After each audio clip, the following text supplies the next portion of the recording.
नमस्कार साथियों, स्वागत है आप सभी का मेरे चैनल लोहियास कॉम्पिटिटिव कॉर्नर पे। तो आज हम चर्चा करने जा रहे हैं क्लास 10th की साइंस के चैप्टर नंबर 1 रासायनिक अभिक्रिया एवं समीकरण पे। ठीक है, तो बैठ जाइए सामने, कॉपी पेन पकड़िए पूरे होश में और पढ़िए मेरे साथ पूरे जोश में। ठीक है, तो हम चलते हैं रासायनिक अभिक्रिया और रासायनिक समीकरण पर चर्चा करने में। ठीक है, तो सबसे पहले आपको ये पता होना चाहिए कि रासायनिक अभिक्रिया कैसे कहते हैं और रासायनिक समीकरण होती क्या है। तो रासायनिक अभिक्रिया क्या होती है? दो या दो से अधिक अभिकारकों की वह प्रक्रिया जिसमें किसी नए गुणधर्म वाले उत्पाद का निर्माण होता है। ठीक है, तो आपको एक घर का एग्जाम्पल देता हूँ मैं। जैसे आपने घर पे खिचड़ी बनते हुए देखी होगी, खिचड़ी में क्या क्या डाला जाता है? सब्जी डाली जाती है, दाल, चावल, पानी, मसाले, ये सब डाला जाता है, तो हमें अंत में क्या प्राप्त होता है? खिचड़ी। ठीक है, तो आपने क्या कभी सोचा है कि जो खिचड़ी का स्वाद होता है वो क्या पूरा सब्जी की तरह होता है या पूरा दाल की तरह होता है या पूरे मसाले की तरह होता है? बिल्कुल नहीं। ठीक है, तो ये किसी एक पदार्थ के स्वाद की तरह बिल्कुल नहीं होगा। तो जो खिचड़ी का स्वाद होता है वो सभी के मिश्रण का एक अलग स्वाद होता है। ठीक है, उसमें क्या आ गया? इन सभी के स्वादों से अलग स्वाद, मतलब कि इन सभी के गुणधर्मों से एक अलग गुणधर्म उसे प्राप्त हो गया। किसे? खिचड़ी को। ठीक है, तो रासायनिक अभिक्रिया भी यही है जिसमें दो या दो से अधिक अभिकारक मिलकर किसी नए गुणधर्म वाले उत्पाद का निर्माण करता है। तो मुझे लगता है कि शायद आपको रासायनिक अभिक्रिया थोड़ा थोड़ा समझ आ गई है। तो चलो मैं आपको एक एग्जाम्पल से बताता हूँ। तो देखते हैं हम H2 + O2। ठीक है, ये क्या होता है? हाइड्रोजन। ये क्या है हमारे पास? ऑक्सीजन। तो ये इन दोनों ने मिलकर क्या बना दिया? H2O। मतलब कि ये क्या है हमारे पास? जल। और ये हमारे पास क्या था? हाइड्रोजन गैस और ऑक्सीजन गैस। तो क्या आपको समझ आ रहा है कि ये हमें जल प्राप्त हो गया? ये कौन से स्टेट में? ये कौन सी अवस्था में? ये है लिक्विड स्टेट में, मतलब कि ये तरल अवस्था में हमें प्राप्त हुआ है। लेकिन ये किस अवस्था में थे? ये तो गैसीय अवस्था में थे ना। तो इसी प्रकार से आप समझ सकते हैं कि जो इसके गुणधर्म है, ना वो हाइड्रोजन से मिल रहे हैं ना ही वो ऑक्सीजन से मिल रहे हैं। मतलब कि ये जो हमें उत्पाद प्राप्त हुआ है वो एक नए गुणधर्म वाला उत्पाद प्राप्त हुआ है। ठीक है, तो चलो मैं आपको बताता हूँ कि उत्पाद और अभिकारक क्या होता है। ये पूरी क्या है? रासायनिक अभिक्रिया। ठीक है, तो जो उत्पाद बनाने की प्रक्रिया में जो जो पदार्थ यहाँ उपयोग किए जा रहे हैं या जो अवयव प्रयोग किए जाते हैं उन्हें कहते हैं हम अभिकारक। और ये जो अभिकारक क्रिया के फलस्वरूप हमें जो पदार्थ प्राप्त हो रहा है उसे कहेंगे हम उत्पाद। ठीक है, तो मुझे लगता है आपको ये समझ आ गया होगा। तो अब मैं बताता हूँ आपको रासायनिक समीकरण कहते किसे हैं। रासायनिक समीकरण क्या होता है? अगर मैं इसको शब्दों के रूप में लिखूं, क्या लिखूंगा मैं? हाइड्रोजन। ठीक है ना, ये हो गया हाइड्रोजन। और इसे लिखूं तो मैं क्या हो गया? ऑक्सीजन। ठीक है, ऑक्सीजन। ठीक हो गया। और ये क्या है? जल। तो मैंने इनको क्या लिखा है? संकेतों के रूप में लिख दिया है ना। हाइड्रोजन को मैंने H सिंबल से दिखा दिया है, ऑक्सीजन को मैंने O सिंबल से दिखा दिया और जल को मैंने H2O से दिखा दिया है। तो रासायनिक समीकरण यही है कि हमें जब भी हम क्या करते हैं, रासायनिक अभिक्रिया को संकेतों के रूप में दर्शाते हैं, इसे क्या कहते हैं हम? रासायनिक समीकरण। ठीक है, तो सबसे पहले हम चलते हैं रासायनिक अभिक्रिया के प्रकार में। रासायनिक अभिक्रिया के प्रकार कितने होते हैं तो हम चेक करते हैं। संयोजन अभिक्रिया, वियोजन अभिक्रिया, विस्थापन अभिक्रिया, द्विविस्थापन अभिक्रिया, ऊष्मक्षेपी अभिक्रिया, ऊष्मशोषी अभिक्रिया, उपचयन अभिक्रिया, अपचयन अभिक्रिया, रेडॉक्स अभिक्रिया और अवक्षेपण अभिक्रिया। ठीक है, ये सारी अभिक्रियाएं आपके सिलेबस में है। तो सबसे पहले हम चलते हैं संयोजन अभिक्रिया में। तो संयोजन अभिक्रिया को मैं आपको बता दूं, संयोजन अभिक्रिया होती क्या है? संयोजन अभिक्रिया वह प्रक्रिया है जिसमें दो या दो से अधिक अभिकारक मिलकर किसी एकल उत्पाद का निर्माण करते हैं। अब यहाँ एकल उत्पाद से क्या मतलब है? आपके घरों में बनती होगी चाय, तो चाय का एग्जाम्पल ले लेते हैं। उसमें क्या क्या मिलाया जाता है चाय को बनाने के लिए? दूध, चीनी, पत्ती और पानी का।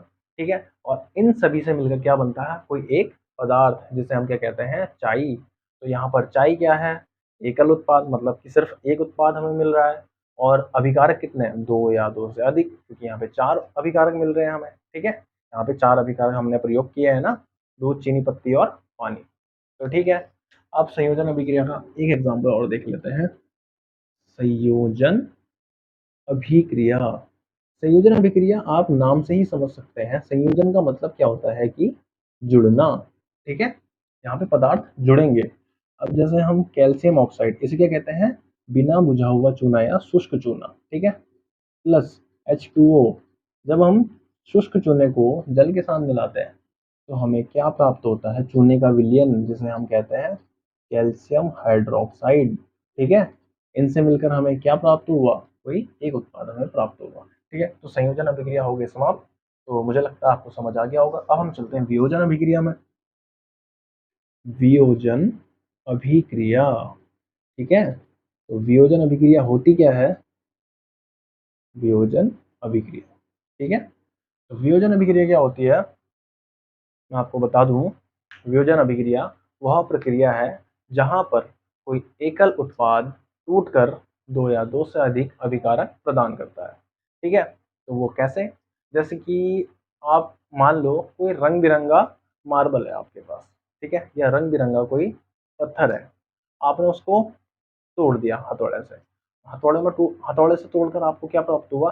उसके कई टुकड़े प्राप्त होंगे, लेकिन उसमें मान लो ये इस प्रकार का है कोई, यहाँ पर रेड कलर है, यहाँ पर व्हाइट कलर है, यहाँ पे येलो कलर है। येलो, ये ब्लू, ये रेड, ये ग्रीन। ठीक है, ये अलग अलग कलर्स इस पत्थर में है। आपने इसे तोड़ दिया तो कुछ टुकड़े ऐसे बने हैं, कुछ टुकड़े ऐसे बने हैं, कुछ टुकड़े ऐसे बने हैं। ठीक है, तो ये जो इनमें भी तो अलग अलग कलर पाए जाएंगे ना। मान लो कोई यहाँ से टूटा है, कोई यहाँ से टूटा है, कोई ऐसे टूटा है, अलग अलग कलर्स पाए जाएंगे इसमें। ठीक है, तो यहाँ पर हमने कोई एकल उत्पाद को क्या करा? तोड़ा, और वो कई भागों में टूट गया। ठीक है, वियोजन का मतलब ही क्या होता है? टूटना। तो अभिक्रिया को हम समझने के लिए क्या, इसके शब्द से ही इसका अंदाजा लगा सकते हैं कि वियोजन अभिक्रिया में कोई एकल उत्पाद टूटकर दो या दो से अधिक अभिकारक प्रदान करता है। जैसे कि मैं आपको एग्जांपल दूं कैल्शियम कार्बोनेट का, जिसे हम चूना पत्थर भी कहते हैं। चूना पत्थर या संगमरमर का भी फॉर्मूला यही होता है, संगमरमर। ठीक है, आप नोट करते रहिए। और तीसरा, इसको खड़िया का भी सूत्र यही होता है। ठीक है, ये एग्जाम में बहुत ज़्यादा पूछा जाता है कि चूना पत्थर, संगमरमर या खड़िया का सूत्र बताइए। तो कैल्शियम कार्बोनेट, इसको हमने हीट दी, ऊष्मा कहते हैं जिसे हम। ठीक है, हीट देके ये किस में टूटा? कैल्शियम ऑक्साइड प्लस CO2 में। ठीक है, इसे कहते हैं हम शुष्क चूना। ठीक है, या बिना बुझा हुआ चूना भी कह सकते हैं आप, शुष्क चूना। और ये क्या है हमारे पास? Carbon dioxide. ठीक है, तो आपने देख लिया होगा कि कोई एकल अभिकारक या एकल उत्पाद टूटकर दो या दो से अधिक अभिकारक देता है। इस अभिक्रिया को क्या कहते हैं? हम वियोजन अभिक्रिया। तो आप इसे नोट कर सकते हैं। अब हम चलते हैं नेक्स्ट अभिक्रिया में। तो फिलहाल मैं इसको रफ कर देता हूँ। तो अब हम आते हैं वियोजन अभिक्रिया के बाद विस्थापन अभिक्रिया में। ठीक है, तो ठीक है दोस्तों, विस्थापन अभिक्रिया में हम एग्जाम्पल ले सकते हैं। विस्थापन नाम से ही पता चल रहा है। विस्थापन का मतलब क्या होता है? किसी को उसके स्थान से हटा देना, विस्थापन अभिक्रिया। ठीक है, तो विस्थापन अभिक्रिया क्या होती है? वह रासायनिक अभिक्रिया जिसमें कोई तत्व या कोई पदार्थ किसी अन्य यौगिक में उपस्थित अन्य तत्व को विस्थापित करके उसका स्थान ले लेता है और एक नया यौगिक बनाता है। इस अभिक्रिया को कहते हैं हम विस्थापन अभिक्रिया। जैसे आप एग्जाम्पल ले सकते हैं आयरन का। आयरन की जब क्रिया कराई जाती है कॉपर सल्फेट के साथ, CuSO4 के साथ, तो ये क्या बनाता है? ये बनाता है फेरस सल्फेट प्लस Cu। ठीक है, समझ आ गया आपको कि विस्थापन अभिक्रिया में इसने क्या किया? आयरन ने कॉपर को इसके स्थान से विस्थापित कर दिया और क्या बनाया? एक नया उत्पाद, इसे कहते हैं हम फेरस सल्फेट, और इसे अलग कर दिया। तो ये हो गया आपकी विस्थापन अभिक्रिया कंप्लीट। तो मुझे लगता है ये भी आपको समझ आ गया होगा। अब हम चलते हैं द्विविस्थापन अभिक्रिया। जैसा कि आपको नाम से ही समझ आ रहा है, द्विविस्थापन मतलब कोई दो चीजें विस्थापित हो गई, द्विविस्थापन। ठीक है तो विस्थापन ही, लेकिन यहाँ पे क्या आ रहा है? द्वि शब्द आ रहा है उसके नाम के आगे। तो द्विविस्थापन से क्या मतलब है?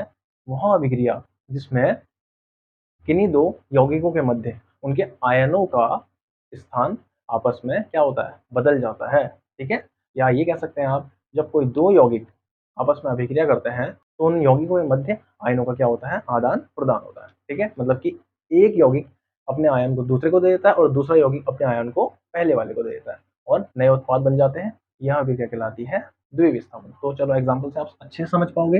एग्जाम्पल देख लेते हैं द्विविस्थापन का। द्विविस्थापन अभिक्रिया, ठीक है ना। द्विविस्थापन अभिक्रिया क्या होती है भाई? तो चलो हम देखते हैं द्विविस्थापन अभिक्रिया होती क्या है। Sodium sulphate Na2SO4 plus barium chloride, ठीक है ना, ये, ठीक है। अब यहाँ पर होगा क्या, होगी कैसे क्रिया, सोडियम बेरियम को विस्थापित कर देगा और बेरियम सोडियम को विस्थापित कर देगा। इन दोनों ने क्या किया, एक दूसरे को उनकी जगह से विस्थापित कर दिया और नए उत्पाद बनाए। वो क्या बनते हैं, बेरियम सल्फेट हो जाएगा, barium sulphate plus sodium chloride, ठीक है। अब देखो जो यहाँ बेरियम सल्फेट हमें प्राप्त होता है वो होता है हमें सॉलिड स्टेट में, मतलब कि ठोस अवस्था में, ठीक है ना। अब जो अभिक्रिया हो गई हमारी समाप्त। तो यह अभिक्रिया क्या है, द्विविस्थापन अभिक्रिया। तो द्विविस्थापन अभिक्रिया क्या होती है, वह रासायनिक अभिक्रिया जिसमें दो यौगिकों में उपस्थित आयन एक दूसरे को विस्थापित कर देते हैं, या जब दो यौगिक आपस में अभिक्रिया करते हैं तो उनके आयनों के मध्य क्या होता है, आदान प्रदान। ये इसको दे रहा है, ये इसको दे रहा, आदान प्रदान होता है और नए उत्पाद बनते हैं जो अभिक्रिया कहलाते हैं द्विविस्थापन अभिक्रिया, ठीक है। तो मुझे लगता है आपको ये समझ आ गया होगा। तो यहाँ पर एक अभिक्रिया और है इसी अभिक्रिया के अंदर छिपी हुई, वो क्या है, अवक्षेपण अभिक्रिया। वो कैसे है मैं बताता हूँ आपको, अवक्षेपण अभिक्रिया, ठीक है।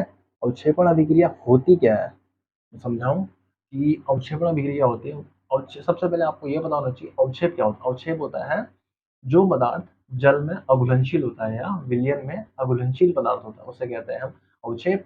और वह रासायनिक प्रक्रिया जिसमें किसी अवक्षेप का निर्माण होता है उसे कहते हैं हम अवक्षेपण अभिक्रिया। तो जो ये एग्जाम्पल है अवक्षेपण अभिक्रिया का भी एग्जाम्पल है ये अभिक्रिया, और द्विविस्थापन अभिक्रिया का भी एग्जाम्पल है, क्योंकि यहाँ पर क्या हो रहा है, सॉलिड स्टेट में प्राप्त हो रहा है बेरियम सल्फेट, और यही क्या होता है, अवक्षेप होता है, मतलब यहाँ ये अघुलनशील अवस्था में होता है, ठीक है। अवक्षेपण अभिक्रिया भी आपकी कंप्लीट हो गई। एक अभिक्रिया और मैं आपको समझाता हूँ, एक विधि कहते हैं उसे, एक विधि आपको और बता दूं। सबसे पहले आप ये देखो कि यहाँ क्या है, ये संतुलित है, ये समीकरण संतुलित नहीं है। तो यहाँ पर क्या होगा, क्लोराइड क्लोरीन देखो एक है, सोडियम भी एक है, यहाँ पर सोडियम 2 है, क्लोरीन भी 2 है। तो ऐसा करते हैं हम 2 से मल्टीप्लाई कर देते हैं पूरी इक्वेशन को, कर दिया हमने, 2 सोडियम 2 क्लोरीन, यहाँ पर 2 सोडियम 2 क्लोरीन। अब बेरियम कितने हैं, एक, सल्फेट कितना है, एक। तो मुझे लगता है कि ये समीकरण क्या हो गए, संतुलित। जो रासायनिक समीकरणों को संतुलित करने की विधि होती है ना, उसे हम क्या कहते हैं, हिट एंड ट्रायल विधि, हिट एंड ट्रायल विधि, ट्रायल विधि। ये आपसे एग्जाम में 1 मार्क्स का पूछा जा सकता है, बहुत ज़्यादा चांस है। तो ठीक है, तो मुझे लगता है कि आपको ये सारी चीज़ें समझ आ गई होगी।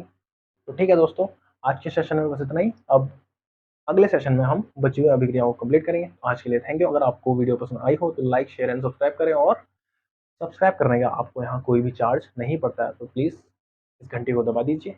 आज के लिए थैंक यू।